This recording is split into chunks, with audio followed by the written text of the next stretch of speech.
آپ سن رہے ہیں کتاب کہانی۔ آج ہم آپ کے لیے ایک دلچسپ سفر کا آغاز کر رہے ہیں۔ ہماری یہ ویڈیو آپ کو ایسی جگہ کی معلومات فراہم کرے گی جو بہت حیرت انگیز اور انوکھی ہے۔ تو چلیے تیار ہو جائیے۔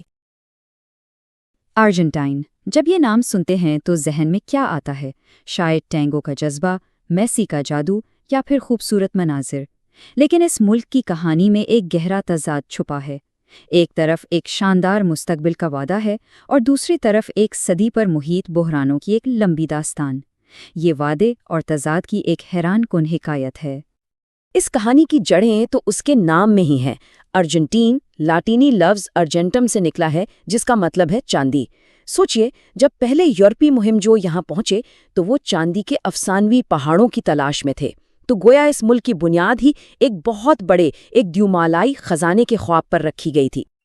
اور یہی وہ بڑا سوال ہے جس کا جواب ہم آج تلاش کرنے کی کوشش کریں گے۔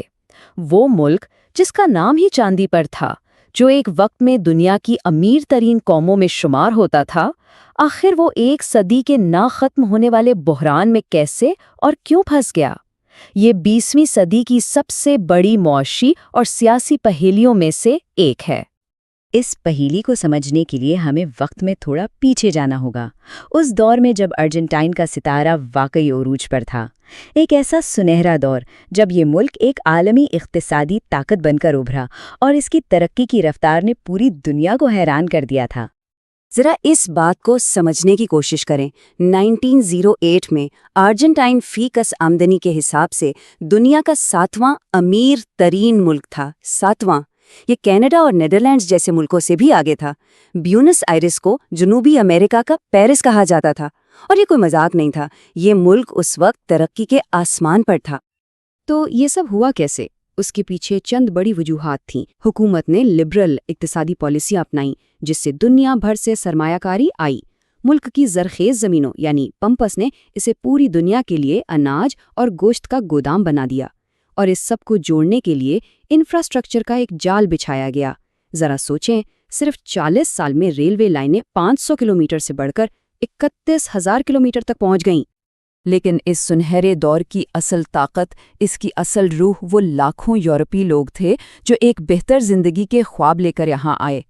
امریکہ کے بعد دنیا میں سب سے زیادہ تارکین وطن ارجنٹائن ہی آئے۔ ان لوگوں نے نہ صرف کھیتوں اور فیکٹریوں کو چلایا، بلکہ انہوں نے ارجنٹائن کے کلچر، اس کے کھانے پینے اور اس کی پوری شناخت کو ہمیشہ کے لیے بدل کر رکھ دیا۔ مگر کہتے ہیں نا، جو چیز جتنی تیزی سے اوپر جاتی ہے، شاید اتنی ہی تیزی سے نیچے بھی آ سکتی ہے۔ وہ سنہرا دور، وہ استحکام اور وہ ساری امیدیں، سب کچھ بکھرنے والا تھا۔ ارجنٹائن ایک ایسے طوفانی دور میں داخل ہو رہا تھا جو اگلی پوری صدی تک اس کا پیچھا نہیں چھوڑنے والا تھا۔ اور اس زوال کا آغاز ہوا 1930 میں۔ اس سال ایک فوجی بغاوت ہوئی۔ یہ صرف ایک حکومت کی تبدیلی نہیں تھی، یہ ایک تاریخی بریک ڈاؤن تھا۔ یہ وہ لمحہ تھا جب ارجنٹائن کی جمہوری اور معاشی ترقی کی پٹری ٹوٹ گئی۔ اس کے بعد جو دور شروع ہوا اسے بدنام زمانہ دہائی کہتے ہیں، اور اسی نے ملک کو عدم استحکام اور زوال کے ایک ایسے چکر میں دھکیل دیا جس سے وہ آج تک پوری طرح نہیں نکل پایا۔ 1930 کی بغاوت تو صرف شروعات تھی، اس کے بعد تو جیسے ایک سلسلہ ہی چل پڑا۔ 1943، 1955، 1966 اور پھر 1976۔ بار بار فوج آتی اور جمہوریت کو ختم کر دیتی۔ اس مسلسل سیاسی ٹوٹ پھوٹ کی وجہ سے کوئی بھی حکومت لمبے عرصے کے لیے کوئی معاشی منصوبہ نہیں بنا سکی، اور ملک میں کبھی حقیقی استحکام آ ہی نہیں پایا۔ اسی افراتفری کے بیچ ایک نام ابھرتا ہے جو آج بھی ارجنٹائن کی سیاست پر چھایا ہوا ہے: خوان پیرون۔ پیرونزم کو سمجھنا تھوڑا مشکل ہے۔ ایک طرف تو پیرون نے مزدوروں کو حقوق دیے، بڑی صنعتوں کو قومی ملکیت میں لیا اور خواتین کو ووٹ کا حق بھی دیا، جو ایک بہت بڑا قدم تھا۔ لیکن دوسری طرف اسی دور میں سیاسی مخالفین کو سختی سے کچلا گیا اور ایسی معاشی پالیسیاں لائی گئیں جن کا ملک کو آگے چل کر بہت نقصان ہوا۔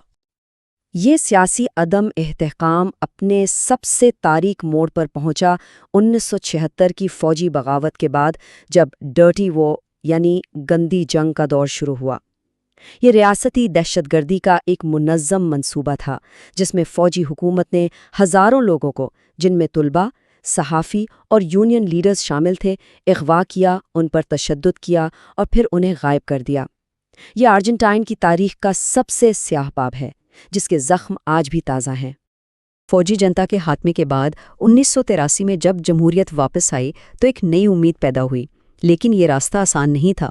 ملک کو وراثت میں ایک تباہ حال معیشت ملی تھی اور جمہوریت کو چلانا کانٹوں پر چلنے کے برابر تھا۔ یہ جو موازنہ ہے نا، یہ ارجنٹائن کی پوری کہانی کو چند الفاظ میں بیان کر دیتا ہے۔ کہاں 20ویں صدی کے شروع کی عالمی معاشی طاقت اور کہاں صدی کے آخر میں ہائپر انفلیشن اور دیوالیاپن کی صورتحال۔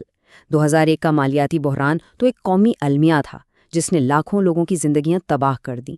یہ امید سے مایوسی کے ایک لمبے سفر کی تصویر ہے۔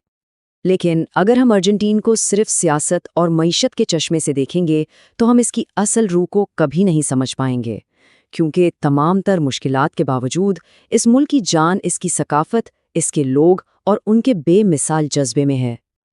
اور یہ روح بستی ہے اس کے لوگوں میں۔ یہ ملک سچ میں ثقافتوں کا ایک سنگم ہے۔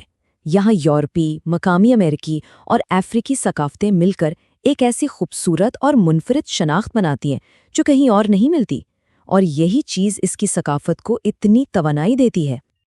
اور اسی ثقافتی توانائی نے دنیا کو کیا کچھ نہیں دیا۔ ادب میں بورہیس کی جادوئی کہانیاں، موسیقی میں ٹینگو کا وہ پرجوش رقص، اور فٹ بال کے میدان میں میراڈونا اور میسی کا وہ ہنر جو صرف کھیل نہیں، ایک آرٹ ہے۔ یہ وہ چیزیں ہیں جو تمام تر ناکامیوں کے باوجود ارجنٹائن کی اصل شناخت کو دنیا کے سامنے زندہ رکھتی ہیں۔ تو آخر میں ہم پھر وہیں آ کھڑے ہوتے ہیں اسی سوال کے سامنے۔ ایک ایسا ملک جس کے پاس سب کچھ ہے، زرخیز زمین، باصلاحیت لوگ اور ایک شاندار ثقافتی ورثہ، لیکن کیا یہ ملک اپنی بے پناہ صلاحیتوں کو ایک مستحکم مستقبل میں بدل پائے گا، یا یہ ہمیشہ اپنے نام میں چھپے چاندی کے وعدے اور اپنی تاریخ کے تضادات کے درمیان ہی جھولتا رہے گا؟ یہ وہ سوال ہے جس کا جواب شاید وقت ہی دے گا۔